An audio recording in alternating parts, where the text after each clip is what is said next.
Hello, before we get to the video, I have another announcement. I started a second YouTube channel, or I guess a third, for my gaming that is not MTG related. Right now it's just Storybook Brawl. I'm recording some Pokemon competitive videos. There's a bunch of other games that I've just been wanting to play. I promised people Minecraft, so you'll see that at some point too. So if you're interested, there'll be a link in the description, or you can just go to featured from my Caleb Gannon MTG videos, go to channels, and it will appear there. Otherwise, enjoy the video. Hello and welcome back to more Vintage Cube. Ooh, we finally did it. We got Mox Pearl. Oh my gosh, Old Art Remand looks. Ooh, this looks beautiful. I love that card, but Mox Pearl is great. Yawgmoth's Will's in the pack. Skyclave Apparition, maybe we can wheel that. Same with Mox Diamond, and honestly, the more I think about Magda, the more I like her. Just really good. We're gonna take Mox Pearl. This pack is very nice though. I think I would be happy with like a 4th pick out of that pack, maybe even a 5th pick. Depending, basically Skyclave Apparition is the one I'm looking for, or Mox Diamond. But having a Mox that does not require discarding a land is pretty strong start. And I think out of the Moxes, I always rank this pretty much like once per season. I still think Mox Pearl is the best Mox to start out on, at least in the current MTGO Vintage Cube metagame where nobody drafts Mono White. I think Mono White is one of the strongest archetypes, and it's consistently open. So with those two things considered, it also has one of the like most difficult color requirements.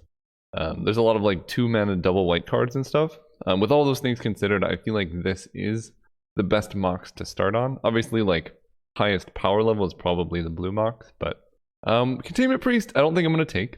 It's fine. It's like an okay white card. There is Ragavan that is good if you're being aggressive. Mox Pearl does go well in mono red. It's just obviously not as good because you can't like double cast 1-drops. We could stay open and take like a Steam Vent or a Polluted Delta. This pack is so much worse than the other one. I guess there's like Concealed Courtyard or something like that, which can happen. But honestly, like none of these cards are great. I'm gonna speculate on Ragavan because this card just seems unbelievably powerful. There's a Strip Mine, so wherever we end up, Strip Mine is going to help, whether we're in aggro or control or... I know we just passed Ramanop Excavator, which is deeply upsetting, but we'll take Strip Mine. Honestly, there's a chance Path to Exile comes around, or Ancient Tomb. Ancient Tomb, I think, is at its best in if we end up in like mono red, because there's a lot of good mono red 3 and 4-drops, Goblin Rabble Master, Hazoret, Koth, things like that.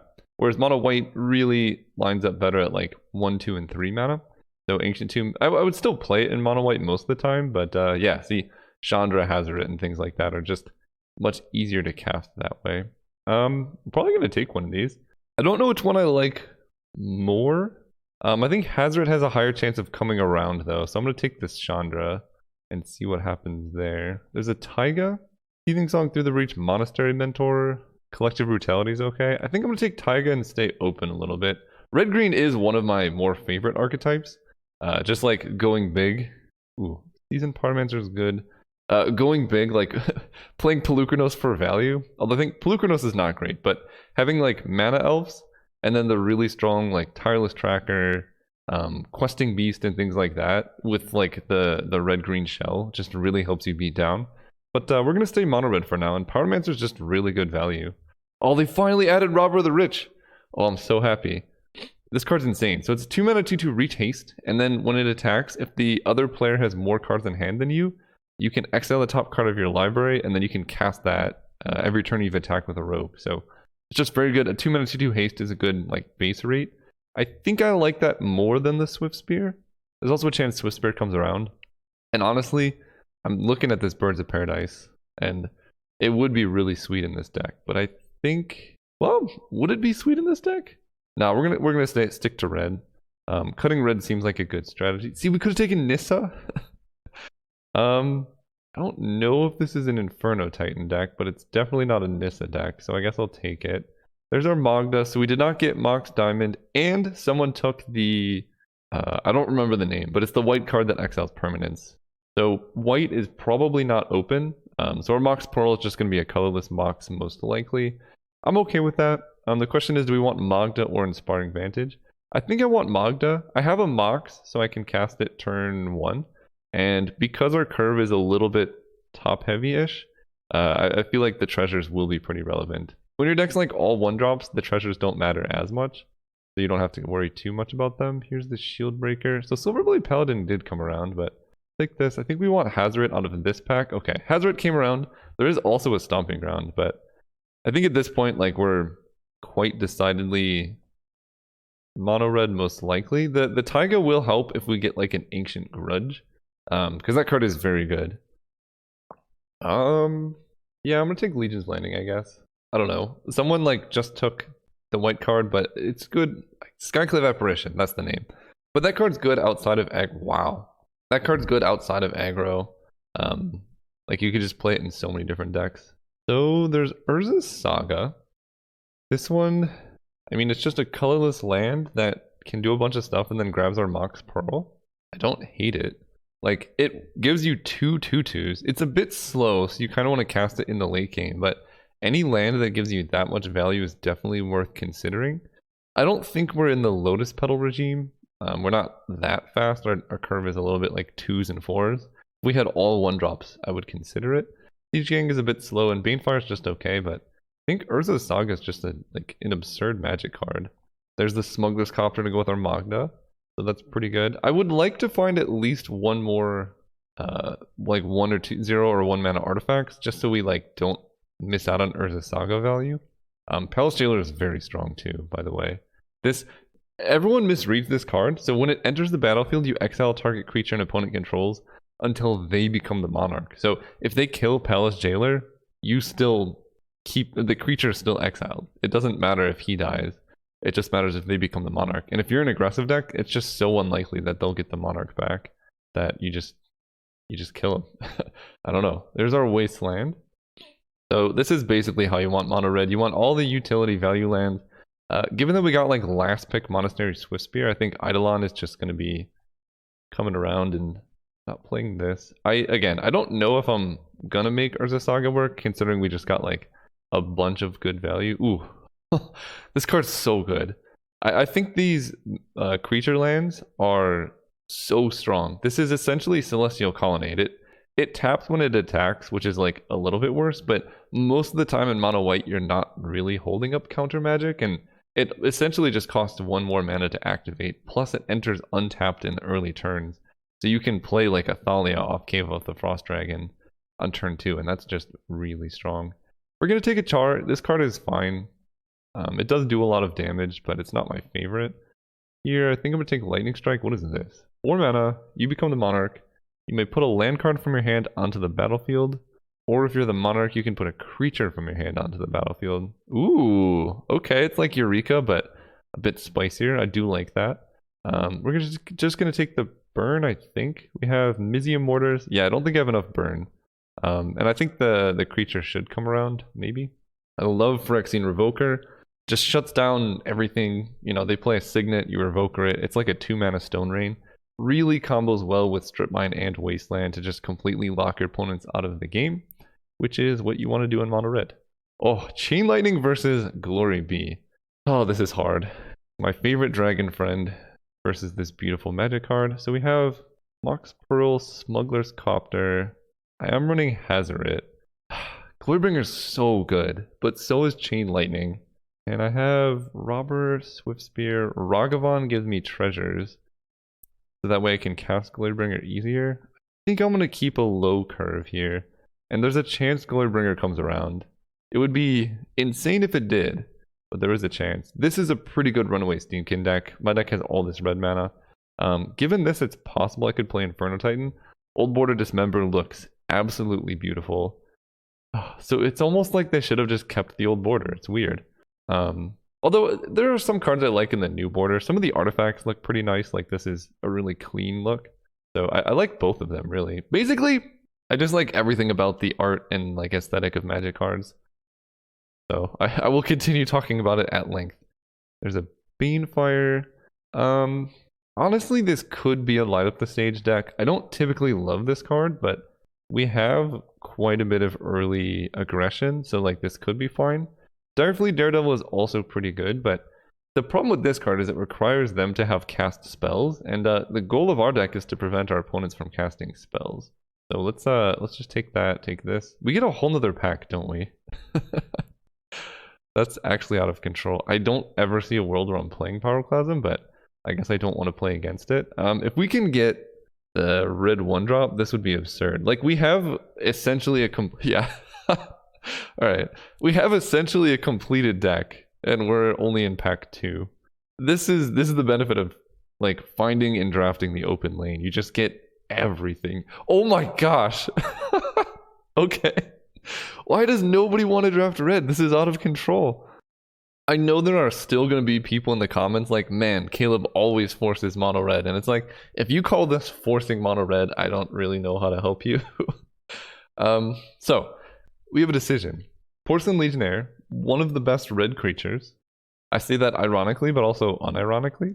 It's just really good. It's a 2-mana 3/1 first strike. Like, it just wins combat. Or Den of the Bugbear. Probably one of the best lands we could ask for. It becomes a goblin. It just gives you late game staying power. Because if they run out of removal and like you've gone to parity at a board stall and you just have lands, you just have this and then you just kill them very, very quickly. I already have enough playables. I have a lot of 2s, but Porcelain Legionnaire is so good. Easy to cast with Mox Pearl, and there's a good chance this comes around, I think. Glorybringer went last pick. Like, all of the red cards are coming around, so I'm going to take the card that I think has a chance to not wheel, and then hopefully wheel the card that I think is like 90% to come around. Because Porcelain Legionnaire is like an upgrade on Ember Shieldbreaker or something in a lot of matchups.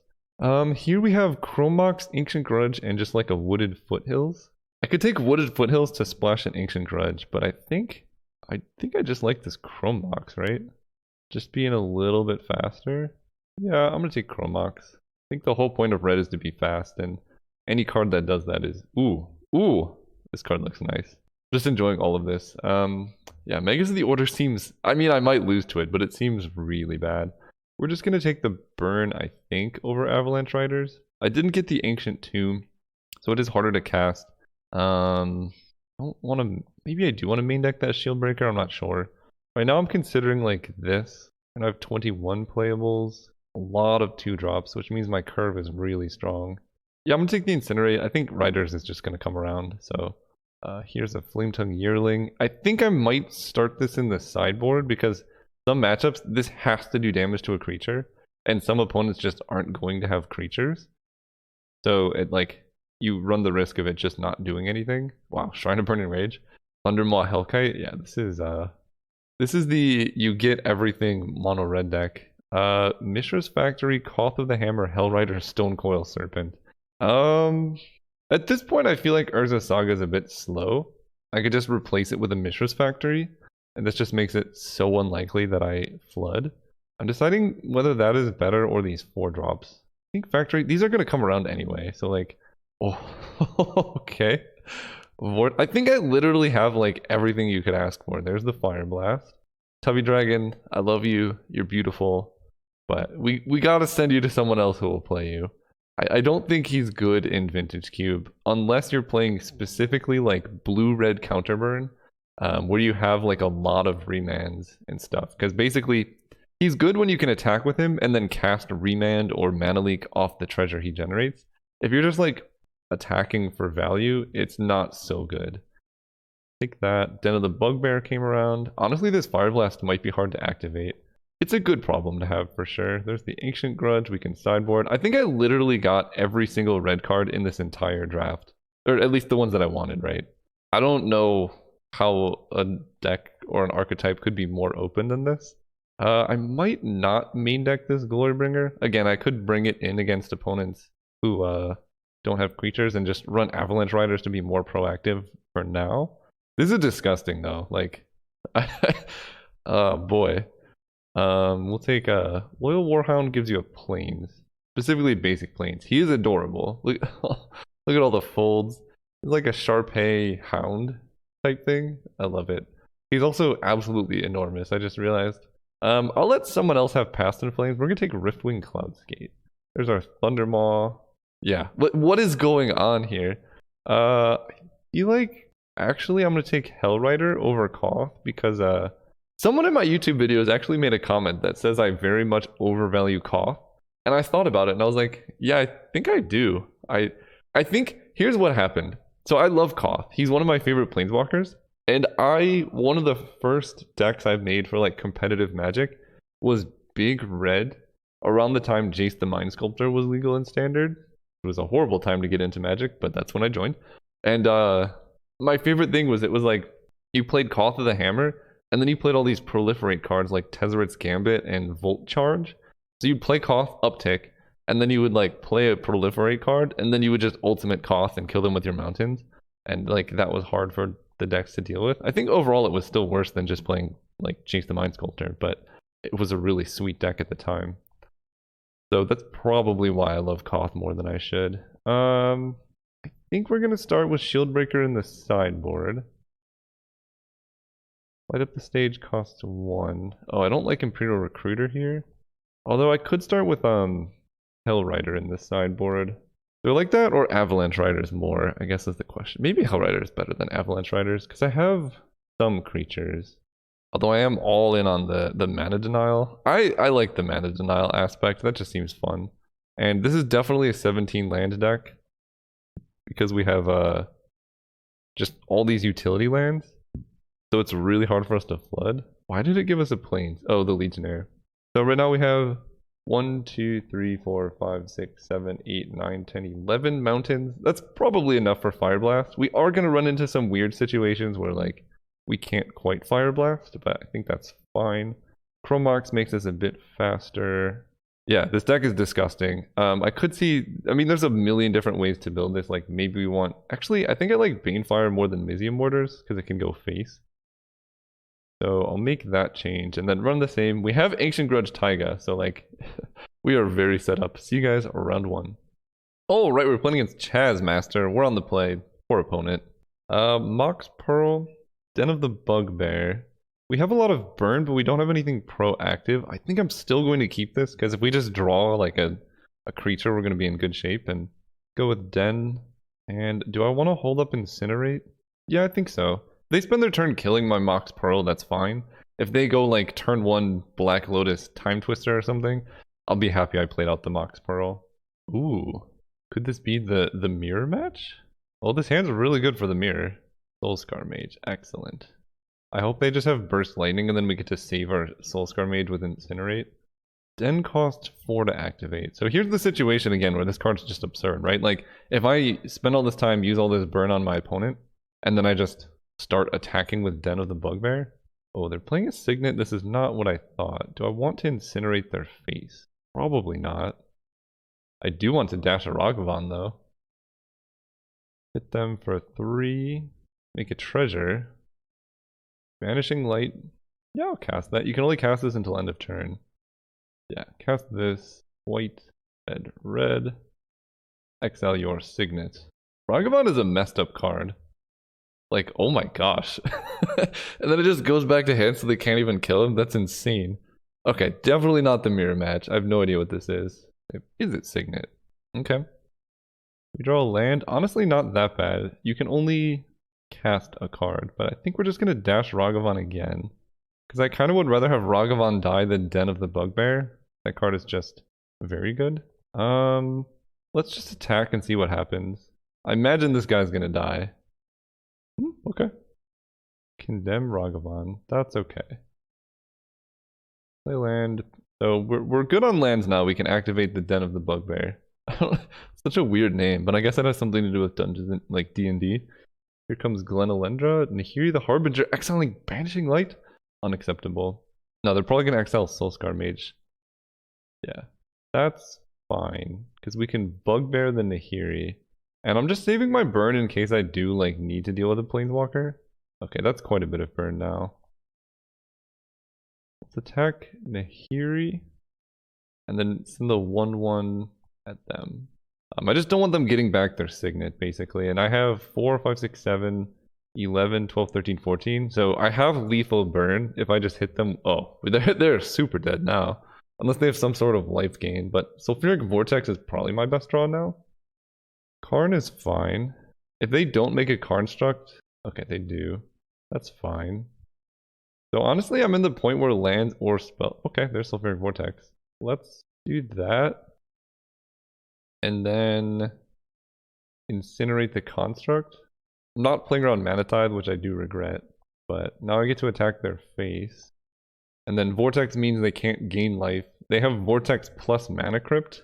It's possible that I'm just supposed to incinerate their face instead of kill the construct, but I mean, this still feels like a winning position to me. Looter El Core. Metalworker. This is a very weird deck. I don't quite know what I'm facing off against, but I think they're dead. We get to go Mountain, Chain Lightning their face, Char their face, Fire Blast them. Actually, I don't want them to know about Fire Blast. Okay.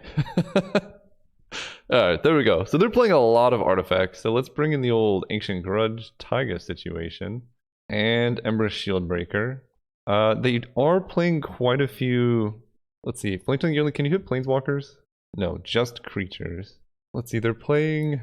I think some number of creatures that I would probably like to kill.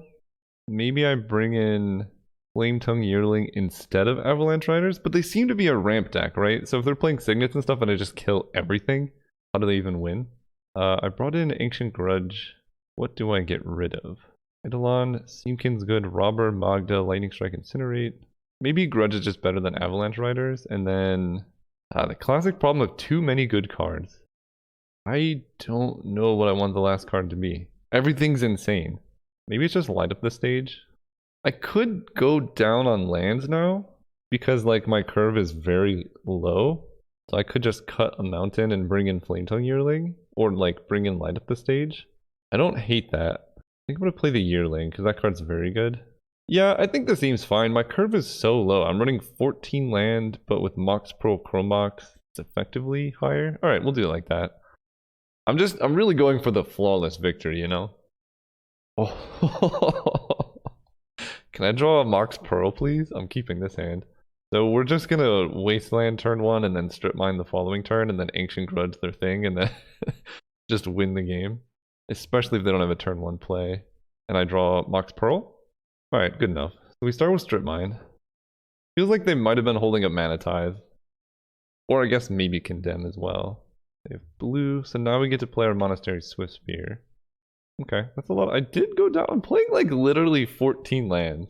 Attack for 1. Next turn, I think I'm going to play the Steamkin. If I am going to draw any more lands, at least let them be a green land or a utility land or something. Uh-oh. Did opponent keep a 1-lander? Are they saying stuff in the chat? No. I don't know why my chat like doesn't show notifications. So if you messaged me recently and I missed it, I'm very sorry, but I'm trying to be more aware of things. Oh, okay. They do have a Mana Crypt. Understandable. Are they going to play like a Metalworker? They could have Tinker. I hope they tinker for something that's not Blightsteel Colossus that I can hit with Ancient Grudge. Like, oh, they have a land. Okay. I don't know what took so long. Coalition Relic. Wow. That was quite the start. Holy cow. You can cast a Wormcoil Engine? 1, 2, 3, 4, 5, 6. Yeah. Yikes. Emery is a problem. Wormcoil Engine is also a problem. This is disgusting from the opponent. Might lose this game. And wow, this is unreal. Let's attack and hope they block, I guess. The problem is they could just recast Coalition Relic, but I guess we have to just hope that I can keep them off of artifacts for long enough. Yeah, just drawing straight lands here is really hurting us. Also, if they win a bunch of Mana Crypt flips, that could be good for us. Or, I mean, lose. Sorry, I don't want them to win. Lose the flip, please. No! Alright, now we need to kill Emery, because they're just going to cast a Wormcoil Engine, and I don't have a Zealous Conscripts. Yep. This is disgusting. Oh my gosh. Alright, their deck is much better. What is happening? How am I flooding? This is like, I think this is literally half the lands in my deck. Can I win? 1, 2, 3, 4. They can just cast a Wormcoil. I don't think I'm winning this game. I don't want them to know about Wasteland. I mean, it's possible they mess up somewhere. So we're going to cast Runaway Steamkin. I think I just want to preserve the Wasteland information because it could cause them to sequence differently with their like turn 1 plays. I should have attacked with Monastery Swift Spear before playing Steamkin because now they can block and ping. Okay. So here comes a Wormcoil. I guess if I draw like... I don't know. The problem is everything involves drawing a green source, which means I have to draw even more lands, which is not great. Their deck looks really spicy though. Yep, here comes Wormcoil. I don't know what I can draw. Char. We're just dead. I'm not beating that. I think given what I saw, I probably want a little bit more removal against this person. I mean, I have a good bit of removal, but basically that one card won the game for them. So if I could just deal with that, I should have no issues. You can Robber Magda. I mean, all the rest of this is quite good. No, actually, I don't think I need the mortars. I have a lot of burn. I just didn't draw it until the appropriate time. Go first. What is happening here? I mean, I can turn 3 Ashandra with this hand, and I have Mishra's Factory. This is not Mutavault, so it doesn't have dwarf creature types. But this hand is relatively slow. But would I keep this hand without a land? I think I would, so I guess I keep. But this is unreal, like, why am I drawing so many land? So we're gonna lead on Mishra's Factory. And, I mean, we might just lose to Mana Crypt, I guess. We suspend a Lotus Bloom, okay. Don't hate that. Phyrexian Revoker can name Lotus Bloom. We'll do that later, though. They have the Mana Tide? No, no, no, no, no, please, no. Oh my gosh, they know what's up. They must watch my content, right? Sorry about that, I was checking if that was you. Big fan, I love your video editing software. Giving them the winky face for bluffing the Mana Tide. I respect it, I respect it. Is it Signet? I might Revoker the Signet, it's hard to say. But just not a land, please. Ooh, I mean, that's a pretty good land. I might be okay with that one. Play Mountain, attack with Magda. Now that I have Chandra, I think I have outs if they do slam a Wormcoil off this Lotus Bloom. So really the question is, we're going to play Chandra and then add mana, then play Phyrexian Revoker. The real question is how, or what do I name? Because they're going to get like one spell. I think I'm going to name Is It Signet. This is the most immediate mana denial. And then if I draw like removal for Lotus Bloom next turn, they'll just have like nothing. Who says it's a bluff? They're going for the double bluff. I respect that as well. Okay, now they just have like infinite mana. So now if I draw removal, I'll probably just save it for like the Wormcoil engine or something. This is unreal. I guess we uptick Chandra. See what we hit. Oh, but I want lands in play because if I draw a 4-drop, I would like to be able to cast it. I've learned this trick. So we're going to play Strip Mine, then uptick Chandra. Okay, another mountain, this is crazy. I guess we Strip Mine their island. They're going to have like so much mana next turn, but we can do our best to deny them. I did keep a 5-lander, so there's that. And we just gotta hope it's like not Wormcoil engine. Please, not Wormcoil. I only have lands. This would be really scary if I had spells, but anything but Wormcoil, please. No. Okay, I don't mind that so far. 5 mana? No, no, wait, 7. I mean, it's better. This is more beatable than Wormcoil, I guess. Right, I just draw Ancient Grudge or something and then we just win. Porcelain Legionnaire is not bad. Go land, uptick Chandra. Mox Pearl. Do I even care about that? I think I would just rather do damage to their face. They fall to 8. I can ultimate Chandra next turn unless they Myr Battlesphere down Chandra. They only have 2 cards in hand. Alright, let's play Legionnaire. And I have the blocks set up. I think I could even generate enough mana to Banefire down the Myr Battlesphere. At that point I would target their face, don't worry, but I think I could. Okay, so they're attacking Chandra and they did damage to Chandra. They have 1 mirror back on defense. I think I'm just gonna block with this Magda.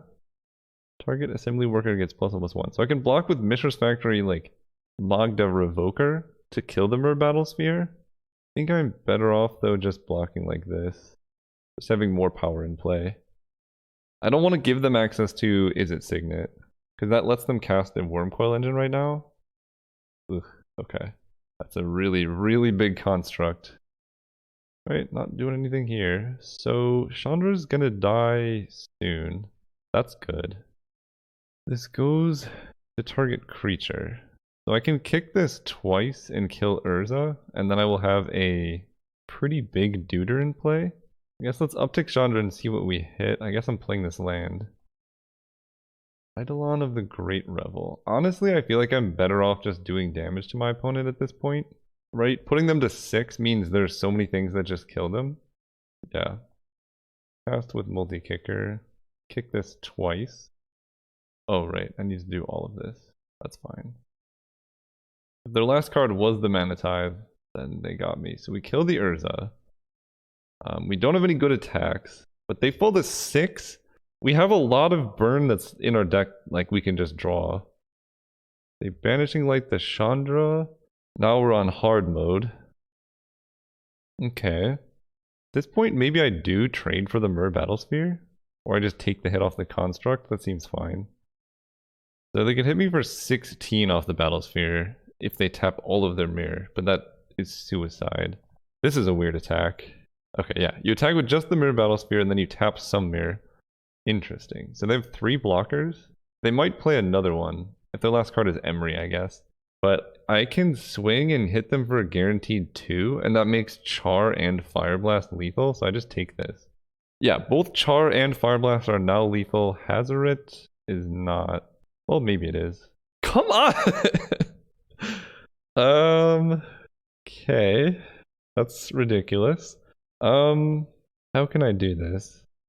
I mean, I think at this point I'm in chump block mode, right? If I swing out, I just die. Wait, do I? If I swing out, they have to block 9. Yeah, I definitely die. So we can't attack. Yeah, this is unfortunate. We might just flood our way to death. I did keep a 5-lander. That's on me. Literal Core is fine. I can't really do anything about that. So now... Oh, I like that attack. So let's just give them access to Izzet Signet again. Now I can draw 2 burn spells in a row. Or Hazoret. Hazoret now is very good, right? Fire Blast. Okay. So I just need to get in for 2 damage somehow. And do I keep the mountain in hand? 5/6. If I play Hazoret, I can't activate her anyway. So I'll just play this mountain. And then I think I can survive this turn, and then I have like 1 chance to draw another burn spell. Opponent might be saying stuff. Oh, no, they're not. Yeah. I think that's the out. Because I'm going to take 4 here, probably. So, how many lands are left in the deck? 6, 7, 8, 9? There are 5 lands left? Okay. Attack like that. I have to chump block. I love that they're not attacking with Myr Battlesphere. They're just giving me so much time. And I think I would prefer to keep my land intact, because now I can draw like Hazoret and then activate her or something. I get to loot. I'll found untapped. Oh man, I was really hoping. So we're not gonna Fire Blast. Burn spell? Okay. I think we do this on their upkeep. They have 1 card in hand. I think we may have gotten there. Lightning Strike them. And we're doing it on their turn so that, I don't know, I guess this Force of Negation doesn't really matter, but we're going for it. Do we win? They just played a little bit too conservatively, I think, if we do win here. GG's, I could smell the Fire Blast. Whew, that was really close. What was I drawing? Mountain? What is this deck? Why am I cursed? I mean, I still won, I can't complain, but that's insane. What do you think of Mogden this cube? I love the value. Not sure if it's great. But I can't pass up a free treasure. Yeah, I think Mogden's just fine. Really good with Smuggler's Copter and things.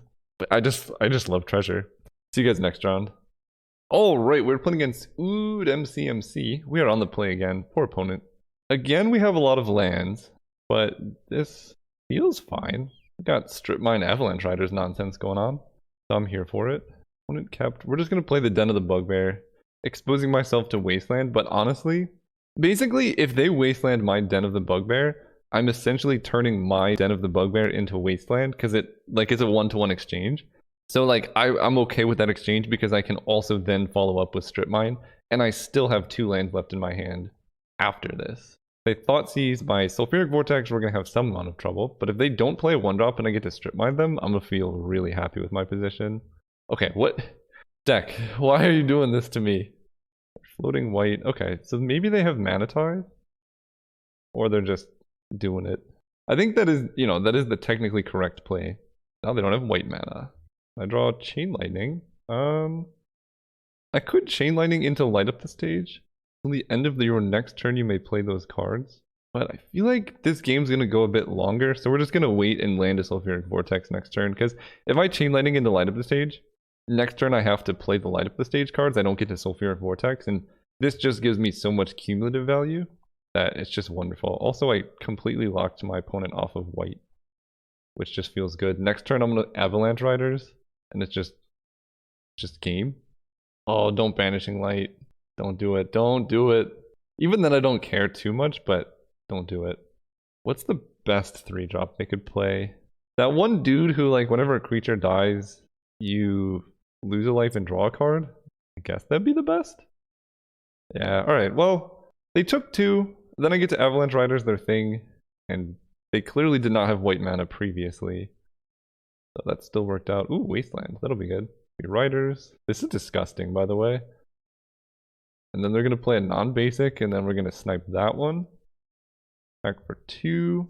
The question is, do I want to pay for Avalanche Riders next turn? I think a lot of it depends on if my opponent plays a land or not. Okay, so maybe they just were saving the white for Oblivion Ring. Honestly, I think I am just going to pay for Avalanche Riders. I don't want to lose my Den of the Bugbear to Condemn or anything, and we're kind of attritioning them out. Okay, there's a Wasteland, so let's attack for 2, see what happens here. Take it. Get some lands out of my deck. Play our Wasteland, pass turn, and now we can just completely empty our hand. Like, the reason for doing that is now they passed our 2/2, and then we can just play Hazard the Fervent, which is a card I would much prefer to have. Okay, we have denied the mana, and this is why in good mono red decks, like, look how much extra value this Strip Mine, this Wasteland, this Den of the Bugbear are giving me. Ooh, and Mishra's Factory, like, if these were all mountains, this game would be very different. But because they're spell lands, like, we're in pretty good shape. So we can go, like, Swift Spear, Chain Lightning them, then play Hazoret, playing around Mana Tithe, then attack for 7, potentially getting our Hazoret swords or Condemned, but I think that's fine. Yeah, I'm fine with that exchange. They lose 3.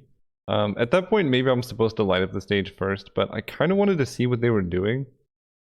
I fall to 8. Yeah, I missed out on 1 damage by doing this, which could matter.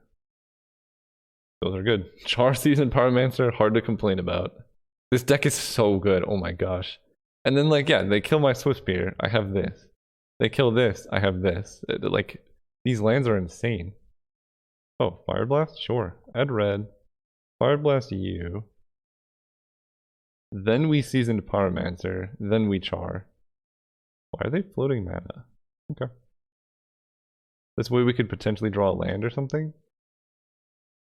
Alright, now they're dead to Char. Cool. I don't even get to draw the cards. What a shame.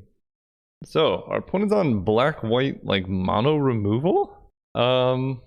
Maybe want a Hell Rider because it just does more damage. Light up the stage. Honestly though, I feel like we're fine. I could cut a land on the draw. I have been flooding pretty substantially, and I didn't necessarily see a Wasteland target. Just cut a land for a 4-drop. I don't know if I love that, but I think I have enough time. That should be okay. Our opponent's playing 47 cards? Wait, what? What is happening over there? Were they doing that before? Or did they just, like, sideboard like a madman? Okay, they take my Incinerate, but we get to Strip Mine their Swamp. I mean, this hand's good. Very, very weird to bring in Duress in this matchup, I think. Although, I guess it makes sense. I have Fire Blast, so, like, they're basically Duress's black gain 4 life, which is not too bad. Ooh, I like that. Let's just kill the Swamp. Pass turn. Hope that they're just, like, stuck on mana. I don't know. When in doubt, I basically just Strip Mine turn 1 because it has the most impact. If I try and wait until I play Eidolon and then I Strip Mine, like, my opponent has probably also played a spell and then, like, Strip Mine doesn't do as much. There's a Chrome Box, which I could exile the Eidolon, but that feels kind of bad. So let's just play this Mountain and pass. Yeah, Chrome Box is a little awkward, but I think we're going to lead with the Steamkin because it has the most upside. And given that, then I will probably play Mishra's Factory next turn. Yeah, play this, play Steamkin. Hopefully not get mana tithe. They're running 47 cards. Like, what could they have? Maybe they just sideboarded like 7 extra lands into their deck. That'd be kind of sick. Power word kill, sure. Oh, okay. That's a big boy.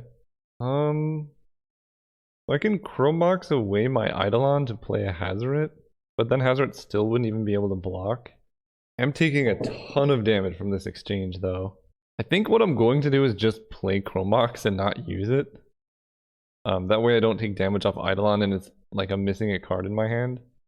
Right? If I play Hazoret here, I still have 2 cards. I think I do say no, and then I just play Eidolon. That might seem like a strange play, because it is a strange play. Okay, discarding lands. I mean, yeah, maybe they're just keeping like really land-heavy hands against me. Take the 7. Because in a battle of attrition, I think I'm favored. I just really hope they don't have Path to Exile Anguished Unmaking for Hazoret, because then I'm in big trouble. No! Oh, that's terrible. Alright. Yeah, opponent, I mean, they had like the card every single turn pretty much. But we'll see what we draw. Chandra's pretty good. If I play Chandra, I'm going to be chump blocking. I think I'm okay with that. So we go Chandra, uptick, play Phyrexian Revoker, name like Black Lotus. Then they attack with both and we chump block with Phyrexian Revoker. Or they attack with just Reggie. Yeah, this seems okay. A double red. And then if I can draw a burn spell for the Reggie, then we're in business. I don't think I've seen anything else, so we'll just name this. Another name could have been Gristlebrand, I guess. But I think Black Lotus is more likely to really do something scary to me. Discard Gideon, okay. I think I'm going to sideboard out Wasteland. I haven't seen any mana fixing, and it is a real cost to put it in my deck. Plus their curve seems reasonably low. This is Anguished Unmaking, we probably lose this match. Hero's Downfall on Chandra, yeah. They go to only 16. About to take 7. I feel like the one way I win this is take 7 here. Drawing burn spells for Tidehollow Scholar, because yeah, that's like the one way I can do this. Okay, that works. Kill this. I cannot play Hazoret this turn, but that's okay. I go down to 2 life, so now I'm definitely chump blocking with Eidolon this turn. My opponent is going to become Hellbent. Am I chump blocking or am I swinging out? Or I guess am I trading for Rotting Regisaur? How do I want to do this? They could have Path to Exile. So if I make this a 3/3, that's only 5. So I would have to trade all of my creatures for Rotting Regisaur if I do that. And that means I don't have Mistress Factory, so I really just want to chump like this. So I want to put myself dead to a removal spell in hand. I don't think so, because I think I have a decent shot at winning this. So what I'm going to do is just activate this and attack them for 2, because I don't want to chump block with this. Then I have 2 blockers back. They have to discard their last card, which was better than a Gideon. Honor of the Pure, they just didn't want to cast. Okay. I guess they didn't have time to play it. And then I can play Hazoret, which can deal with the Rotting Regisaur. There might be a win in this game for me still. Okay, they just gave me an out to kill this, which I appreciate. I guess if they drew specifically Mana Tithe, I'm in deep trouble. They drew... Oh, no. They have like a Jite? That's really bad. But I know what to name with Phyrexian Revoker now. If they have Batterskull... Oh, they have nothing? Wait. Okay. I guess... No, because they could put it... I don't know what's going on. They just failed to find. Wait, you? Last turn. I don't know. We'll take it, I guess. So now I can Hazoret plus Lightning Strike the Reggie. They basically need Anguished Unmaking like this turn. Very interesting attacks. I think I just double block like this and take 1. 1 life is not 0. That's a Mox Pearl. I can use that to discard the Hazoret. I need to do something here. I guess I probably just want to kill the Stoneforge. And then hit my opponent for 7. Because that puts them dead next turn. And they only drew like 1 card. It had to be Anguished Unmaking or Path to Exile specifically for them to top deck to have any chance here. And we're just going to hold Mox Pearl. Okay, they go to 7. I don't have any haste cards in black-white. The Stoneforge whiff is very confusing, but I guess they're playing 47 cards, so there's a lot of confusing things. Okay. Mountain, so I guess I'll play that one. Attack with Mistress Factory. And I can even now discard Mox Pearl to Hazard it to hit them for extra damage if they like have a card that kills Mistress Factory but not Hazard it, for example. Whipped End. Well, they're still dead. Alright, add this, discard. They still lose 2 life, but I respect them going for it anyway. Alright, we are in the finals. These have been some very weird games, but like really interesting. I was expecting to steamroll. Instead, we're just like playing through some weird flood, and the games are more fun this way. See you guys in the finals. I've decided to just cut a land, I guess. I'm running 14 lands, and Empress Shieldbreaker over a mountain. I was going to run the Yearling, but this card can be more proactive. See you guys in the finals. Ah, here it is. The one lander we've been dreaming of. I think I still keep this because if I draw a single land, we're just like really in good shape. And we even have outs to Soulscar Mage into light up the stage to draw our second land. So I think it's fine. But I knew at some point we were going to have to draw like the expected number of lands. What at Mulligan, they're playing blue. Alright, Soulscar Mage, get in there. Land off the top, char. Perfect. Just don't kill my dude. Maybe they don't block with Jace, or I draw land. Or I draw Ragavan. I guess I attack. Because light up the stage here would be very good. Nice. Do this. Hit a land, please. Red source, specifically. Nice. Then we get to go mountain into Ragavan. Seems pretty good to me. When it takes damage, there are 3 colors. Okay, Thalia is kind of an issue, but I guess it is a big issue. First strike's annoying. This literally would have been a land. Oh gosh. Yeah, I mean, sometimes it just happens. I knew I shouldn't get results oriented. There's a lot of people who always comment like, Caleb, you play way too many mana sources. And this is the reason, right? Like, I won the games that I flooded, but if I, you know, get stalled for like 1 or 2 more turns, I will just lose. Thought it was huge there. Whoa. Stirring Wildwood. Okay, what is going on over there? Because I know this can't be a Niv Mizzet deck. Ashiok is fine. I mean, she's not great, but Phyrexian Revoker and 2 mana sources. Wow, that was like a really good hit, actually. Land? Yep. So by not playing, I guess I can play Magda, but I think by having a spell here instead of a land, this may cost me the game. We'll see. They only have 2 cards in hand. Whoa, what is this? 7 mana, living weapon, indestructible. Equipped creatures +5/+5, first strike, trample, indestructible, haste. What? Alright, that's just like a better batter skull to go with Stoneforge. Strip Mine, Chain Lightning, Vortex.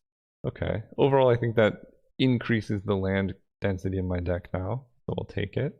What is the ultimate? Hands and graveyards is -10. So they do want to flip Jace. I mean, they could do something like Fatal Push, flip Jace. Ah, this is so frustrating.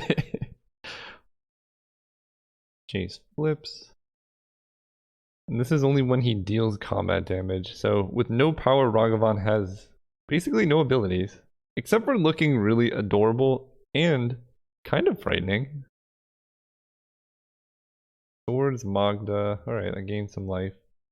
And then they can flashback swords next turn. Okay, there's the mountain we've been looking for. So let's go mountain, lightning strike, Thalia.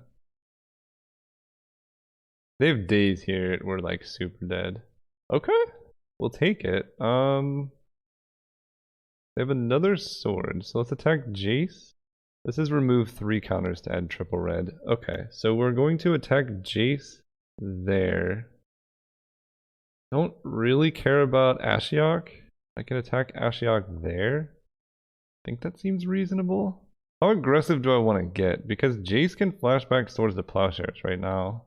I can Fire Blast this Jace and kill it. I'll have 1 mountain and then I can run away Steamkin for triple red and char the Ashiok. They have 1 card in hand. Yeah, I think I like this. It goes up to 4. This is super aggressive, but I kind of like it. Then I remove these counters. I just kill Ashiok. Or do I even care about? Ashiok gives them Phyrexian Revoker, I guess, which can stop my Smuggler's Copter if I play that. So yeah, let's just kill Ashiok now. This is also the most expensive card in my hand. And they're basically down to Damnation, Toxic Deluge, or Bust. Batterskull actually doesn't work. Alright, never mind. Everyone was saying, Caleb, this is a good idea. You were 100% correct. Ember Shieldbreaker is beautiful and we're going to play her on days. Battle Display, kill this. That's so good. Poor opponent. Alright, you know what? Every time I complain, I just get proven wrong, so I'm just never complaining again. Get a treasure. I can play Oko, but I don't have enough mana. Glad I got rid of Oko, though. Let's play a Smuggler's Copter, I think. Colonnade tapped. Is this an actual Toxic Deluge? I mean, honestly, that's not too bad. Oh, Vindicate the Copter. Okay, that's fine.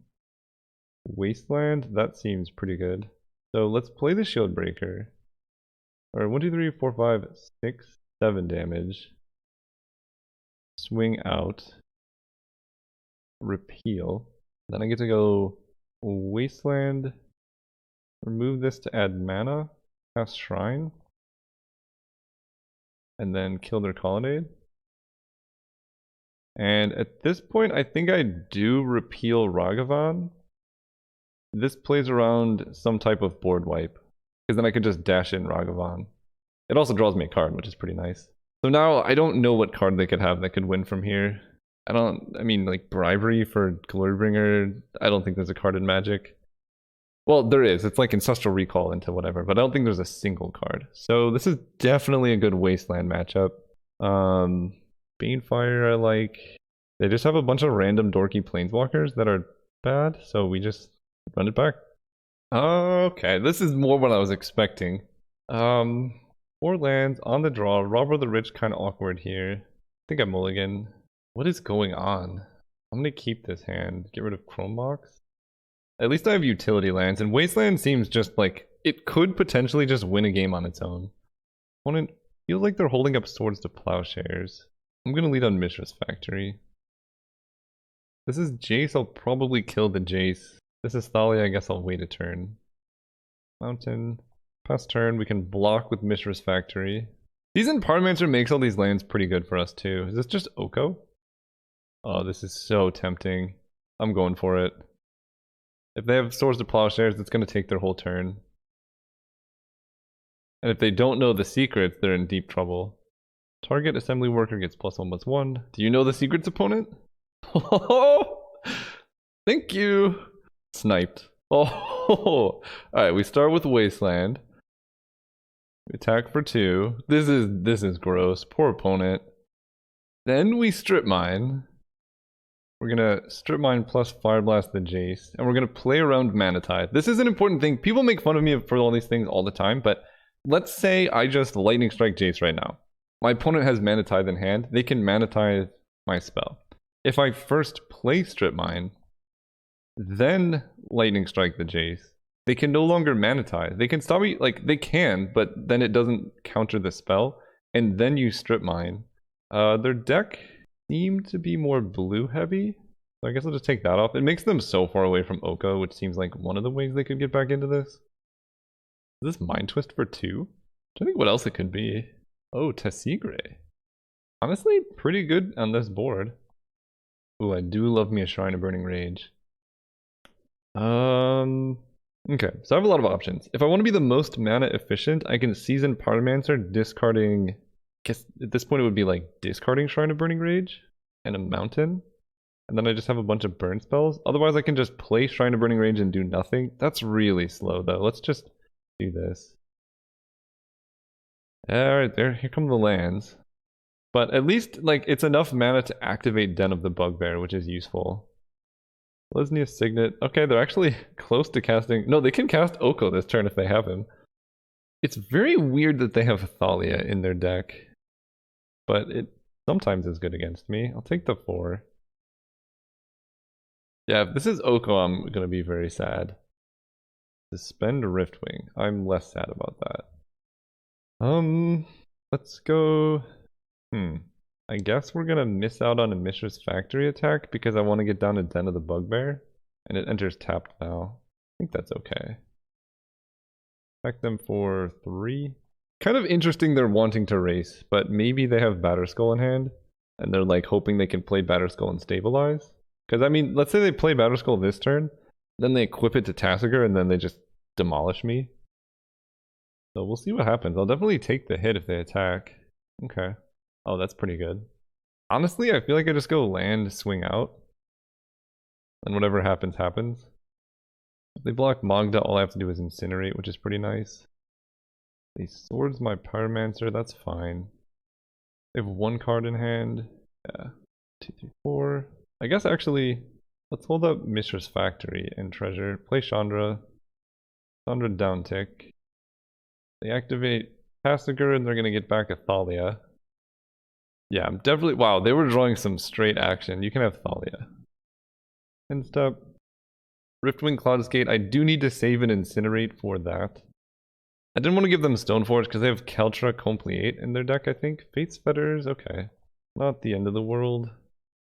Chandra did her work. Now I can Den of the Bugbear. Or I can Sulfuric Vortex. I think I like going Vortex plus Factory Attack. Because with the Riftwing Clodsgate, they probably want to bounce the Vortex. Or previously they would have wanted to bounce Den of the Bugbear. But either way, they're in a rough spot now. I just like saying Den of the Bugbear. It's a very fun name. One's in the tank about which thing to bounce. I think this is probably the correct bounce, especially if they have no removal in hand currently. It just sets me back from attacking with this for a turn. If they bounce Sulfuric Vortex, it doesn't really deny any damage because I could just recast it. If they have a counterspell, then maybe, you know, that makes a bit more sense. Ooh, repeal the token. Okay, they're fighting back. Celestial Colonnade, there's the Thalia. Oh, they're killing Chandra? Oh, this is amazing. Why? I'll take it. But it is confusing. So we can go Soulscar Mage, Incinerate Thalia, attack? No, we can't. Right? I can Incinerate Thalia and then attack, but I don't have access to Soulscar Mage that way. So do I just go face instead? They have one card in hand, they can't gain life. They're going to be at a virtual 10, I have 7 points of burn. Honestly, it feels better to just go Soulscar Mage, Den of the Bugbear, pass. And then I can react to whatever it is that they are doing. Like, if they're just activating and attacking with Colonnade, I think I just win. Knight of Autumn. Okay. This is why I did this. So they kill the Vortex. They've already used Swords to Plowshares. Take 2 here. So, if I incinerate their face, they fall to 7. I would need to do 3 to kill them. I think killing Thalia will be higher value for me for my next turn. Ooh, that's very good. 1, 2, 3, 4. Avalanche Riders, your Celestial Colonnade. I'll use my treasure to attack with Mishra's Factory. Although if they trade with my factory... Yeah, if they trade with my factory, then I can't activate Den of the Bugbear without drawing a land. So actually I think I want to preserve my treasure and just swing with these. This also makes them maybe scared that I have a spell, because I really want to trade Avalanche Riders for the Knight. This is probably a good enough position to just Fire Blast their face. I could also Fire Blast their Riftwing, and then they're left with just nothing. This puts them to 6. Avalanche Riders puts them down to 4. That's probably better. Otherwise they're just going to fall to 8. You know what? We're going to go for attrition here. I don't know if this is correct, but it feels right. Right, they could just draw like Ashiok or something I don't care about. Oh gosh, is this Oko? No. Fallen Shinobi Hardcast. Alright.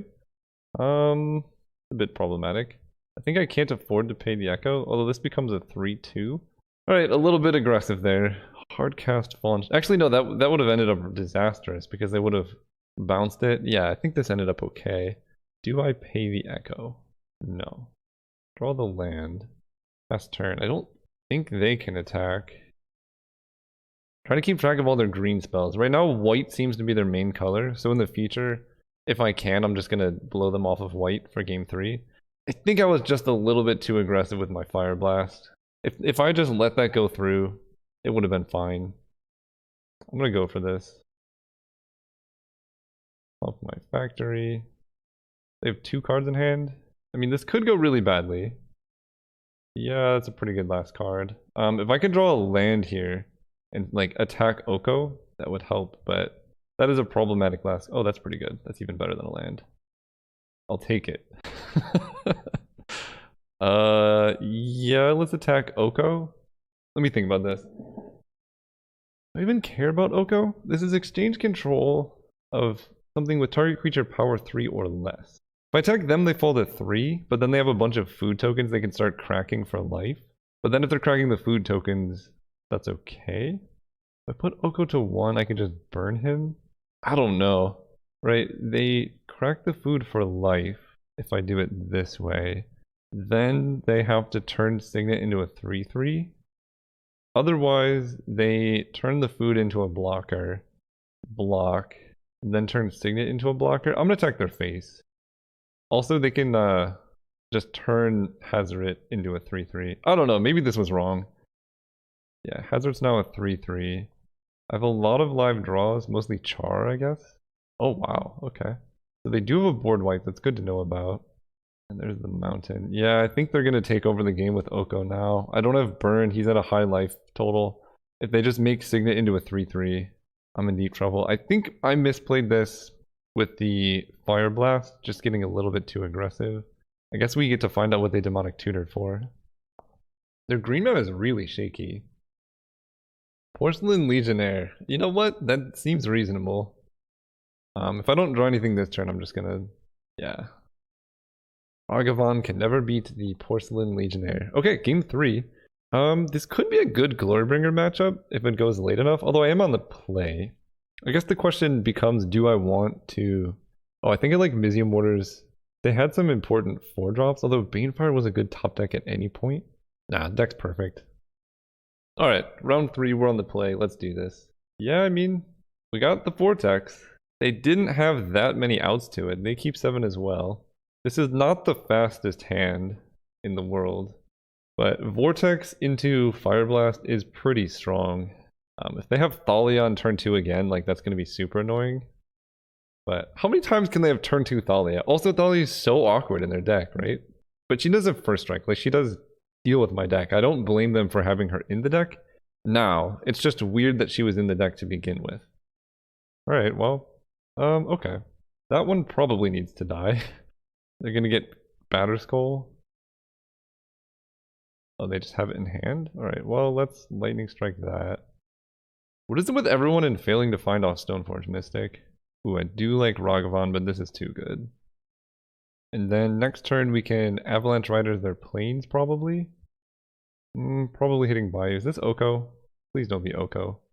Anything but Oko? Oh, this could be also the Knight that kills Sulfuric Vortex. That would be really bad. Okay, it's Oko. Still very bad, but I can kill him if I draw a land. Please? Robber of the Rich.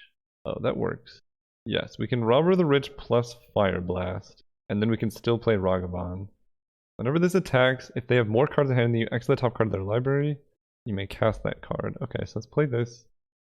They have more cards in hand than you. Attack Oko. Can I play Misty Rainforest? And I just have to do this. Oko is a really messed up card.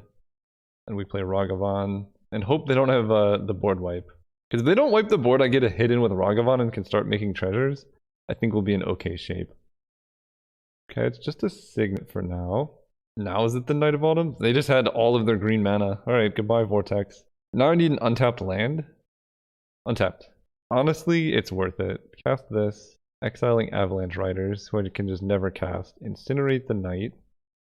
Hit them for 4. And we get a Robber of the Rich. Just taking all their stuff. Okay, we get Thalia. What does Ragavan hit? Vanishing Light. Alright. Honestly, I would really like to have Thalia in play right now, I think. The problem is they're just going to play Batterskull now. And that's a problem. Yeah, I don't think I'm beating this. They had the draws, right? They had Oko to deal with all my stuff. I had to Fire Blast that. Then they had Knight of Autumn to deal with... oh. Okay. Bouncing my Chrome Box? Do they not have Batterskull or what's going on? I mean, this seems good too. This was going to be a Mizzium Mortars. So I don't know what was exiled with what. Why does it not keep track of like what was exiled where? I think Banishing Light was exiled with Ragavan, so I don't think I'll be able to cast that one. I think Robber the Rich was Thalia Misty Rainforest. Don't think I'm winning this one. Alright, last turn. I don't know, it doesn't make sense. They thought this was the opponent with Batterskull and it just didn't reveal anything off Stoneforge. Okay, yeah, they did have it. I think I'm just dead. We fought the good fight. I don't know if I misplayed this round. I mean, leaving an unchecked Oko seems also unwinnable. It was really the Night of Autumn that straight up killed me. Because I think if I just had Sulfuric Vortex in play, they would be super dead.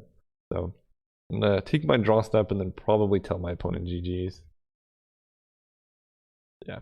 I can play Porcelain Legionnaire. No. The problem is they could just equip Batterskull to the Riftwing Cloudscape. Really unfortunate loss there, but I think they just had the good draws at the right times, and I had mana situations, but this deck was like essentially the perfect mono red deck. We're missing Lightning Bolt, I guess. Other than that, we even had like all of the utility lands. This deck was so sweet. I guess Rishadan Port would help too. Thank you guys for watching, and I'll see you guys next time.